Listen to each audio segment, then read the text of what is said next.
Okay, so today we're going to review the 12 volt pellet grill from Lion Energy with the Ford Patriot power generator. The cool part about this grill is it's a 12 volt grill. We have a 12 volt output on the generator, so it works really well. I'm going to go ahead and plug it in real quick. There's a cord that goes in the back, just a regular cigarette lighter thing. Then I'm going to plug it into the generator. The grill comes on and it says off right now. So to turn it on, I just simply push power. That's it. That's all I got to do. Now I can also turn the grill on with my phone. It does have a Wi-Fi feature, which I found really handy. So I can turn the grill on or off with my phone. I can turn the temperature up or down with my phone, and I can even tell the temperature of the meat because I have a temperature probe right here that plugs into the grill and it goes through this little hole right into the grill or the oven. It's really both. I've got it hanging out right now because if I don't, it's really hot when I go to put it in the meat. So I've turned it on. It's going to take about 5 to 8 minutes to heat up. There is a process where it feeds these wood pellets into the grill and then starts them on fire. That's where the heat comes from. So as far as electricity goes, I'm actually using very little. It uses about 5 to 8 watts of electricity, so I'll get about 80 to 90 hours of runtime on one full charge.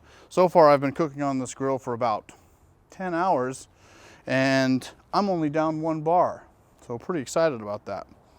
So while that is heating up, I'm going to come over here and show you guys what I'm cooking today. So what we've got here is a nice chicken. I'm gonna roast that for a couple hours, put it about 300 degrees. You can see I've coated this thing with garlic, some real good spices. That's inside and out, all around it. So it's been sitting here for a minute. This thing is ready to go on.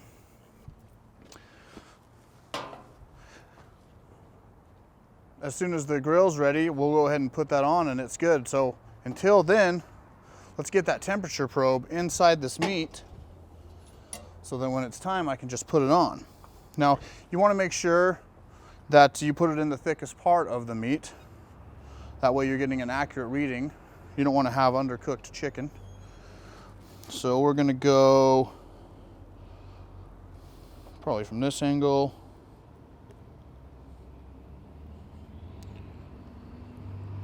Right about there. Now, you can see we're starting to get some smoke coming out of here.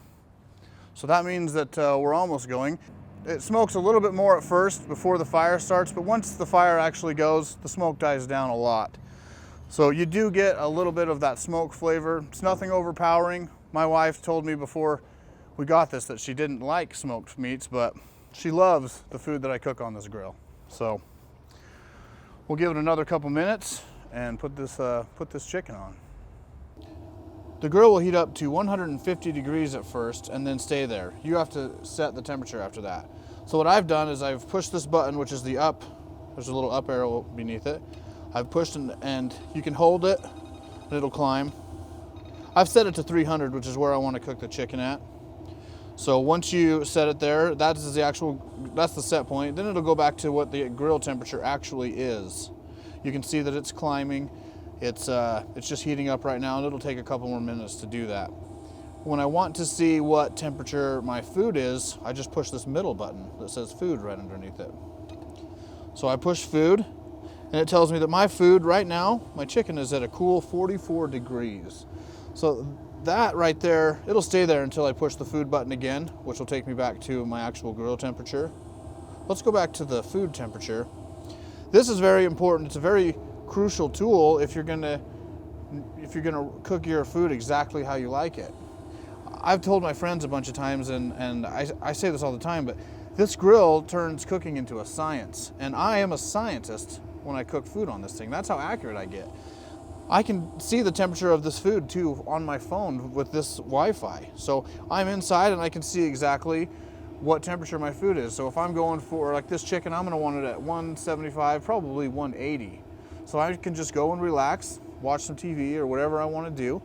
And as I see the temperature approach 180, I'll know I need to get my things ready. So I'll have a big plate to take it off with and maybe some tongs. And then at 179, I'm heading out. Right when it hits 180, I'm opening the grill and taking my food off. So this is this is awesome. This is one of my favorite things about this grill, is the ability to tell what temperature your food is, not only when you're standing right here, but when you're anywhere within 100 feet. No other grill is going to do that. I've tried other grills. I've tried Traeger's. Traeger's is, the temperature's not accurate. It's not an actual temperature sensor that they use. It's more of a calculation. So this grill right here is much more accurate, and you can believe that this grill is right at about 230 degrees. It's plus or minus 2, but that's very, very accurate. So the ability to cook food with perfection, unreal. This grill is awesome. Okay, so my phone has just alerted me that the grill has reached temperature. You can see that it's 300 degrees right there. That's exactly where I want it to. Now, I'm gonna do something a little special with this chicken. I'm gonna cook beer can chicken. So what I've done is taken a can of Budweiser. I've actually gotten rid of the beer somehow and poured a little bit of pale ale in here. It's just a little bit better. It's just a little better flavor. So I'm going to insert that beer inside here.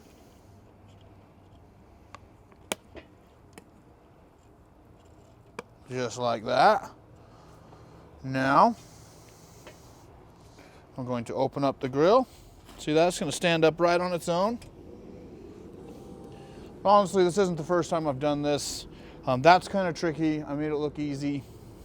But anyway, let's get this thing on there. So the trick is to get it to stand up on its own.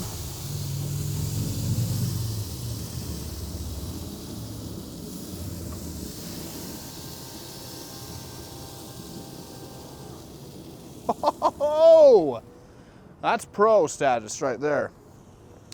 So that's it. I'm going to leave this lid open for just a little bit while I go wash my hands off. I'll come back, close that lid, and let it cook till the temperature reaches about 180, like I said. So that's this part. This is that's going to be some of the best chicken you'll ever have in your life, and that's a fact. Okay, so the chicken has reached the temperature that I've set it to. I'm gonna go ahead and take it off now. This thing smells amazing. I'm telling you, for blocks you can smell this thing. Oh yeah, look at that thing. Okay, so I'm gonna use both hands. Pick it up here. I'll reach up and grab that beer can. Well, it's pretty hot. No, I'm not. That's it. Oh, but look at that guy. That is a perfectly cooked beer can chicken. I took it off at about 177. We pull this temperature probe out. Now I'm gonna let that rest for about probably about 30 minutes. At least that's what I've done in the past, and I've had amazing results. So this grill, I'm telling you what, I'm a big fan. I wouldn't be surprised if 3 or 4 of my neighbors come over and ask me for some of this. Unfortunately, the answer is going to be no. I should have done 2. Okay, so we've got the chicken here. It's rested a little bit. It's still steaming. We are in Utah, though. It is a little cold outside, so I'm just going to kind of carve around here, and that's it. Ooh, give me that leg. Holy smokes. I barely pushed on that. Oh, man. Every time, this grill makes me a superstar. I'm literally famous in the barbecue circuit in my area, neighborhood. Look at all the garlic I got there. Just look at that perfect cook. You're not able to do that on an oven. You're not able to do that on a regular grill. You need a pellet smoker to do that. What we have here is the most efficient 12-volt pellet smoker you're ever gonna find, and it does it like a champ. The Wi-Fi the ability to sit in my house and wait for this to get to the perfect level it's just unreal. So you guys got to try this out, I'm telling you.